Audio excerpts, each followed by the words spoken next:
This is part 5 of me reading my notes from the Pucallpa, Peru diet with ayahuasca in February 2016. And this is the uh, second bit of what happened during ceremony 3.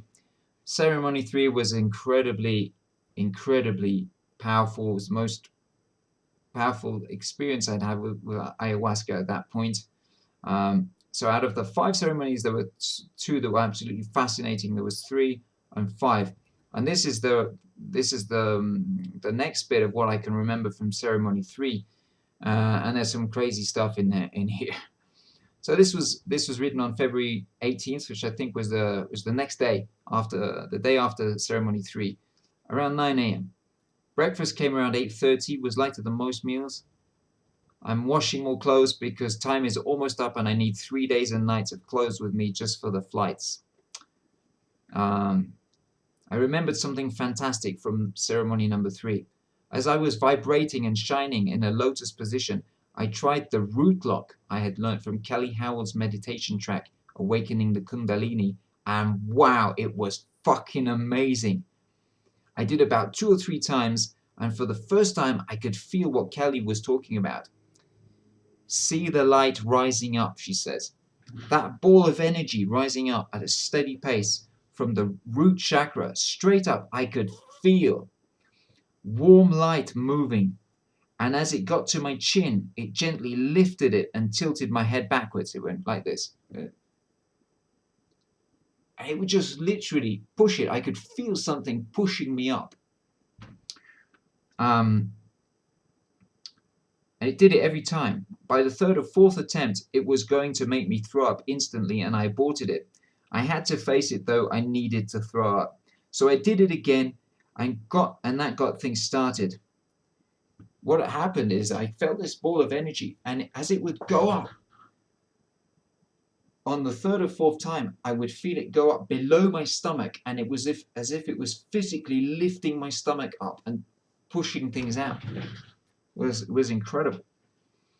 So I did again, and that got things started. Soon I was on my knees, leaning into the bucket because my hands were vibrating inside so much that after a few moments I couldn't feel the plastic in my hands anymore. This happens with referral areas, with toad medicine. Your hands, your body, which is just energy, vibrating energy. Something goes on with the vibration, and if you're touching things, you feel completely merged and fused with whatever you're touching. You can't tell the difference. It's like energy and energy together in a completely different way. It's as if you're feeling for the first time, and when you start to feel normal again, it's like feeling for the first time as well.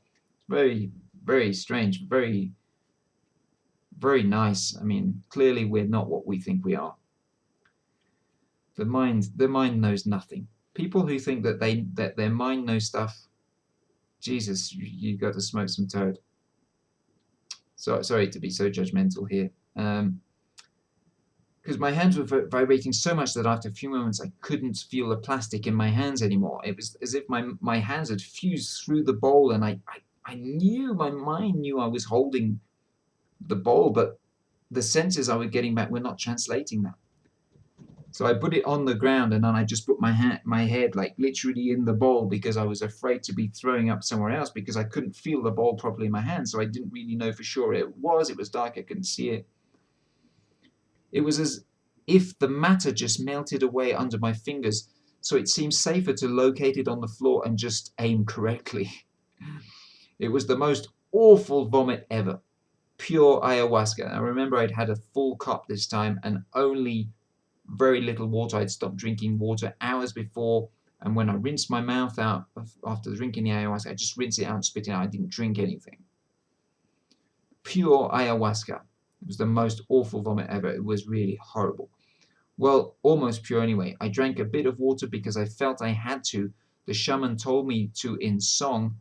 At least that's what I could hear it. They sing and they go, agua, medicina, and I could feel my throat beginning to burn. Although it was a big relief, it didn't quite get the nausea totally out. I probably still had a bit of ayahuasca in me, maybe too far down to come up again. Anyway, after the shaman had finished with my Icaros, I lied and rested. Or I went to the toilet and then rested. Can't really remember. Relaxing and breathing would bring back the vibration. It was overall a fantastic experience. 11:50 a.m. Around 11 a.m., Maestro Ines came around to see how I am and do some praying, blowing and that sort of thing. I found a note, not sure from who, possibly Angelique, with a change of plan. I now no longer leave on the 21st, but on the 22nd. 21st will host a fifth ceremony, which is great. So with tonight's, I will still have 2 to go. Given how intense yesterday's was, I'm pretty glad about that. Too bad if I lose a night's reservation at the hotel. Who cares? There will be 3 days between 4 and 5, but I might need the rest.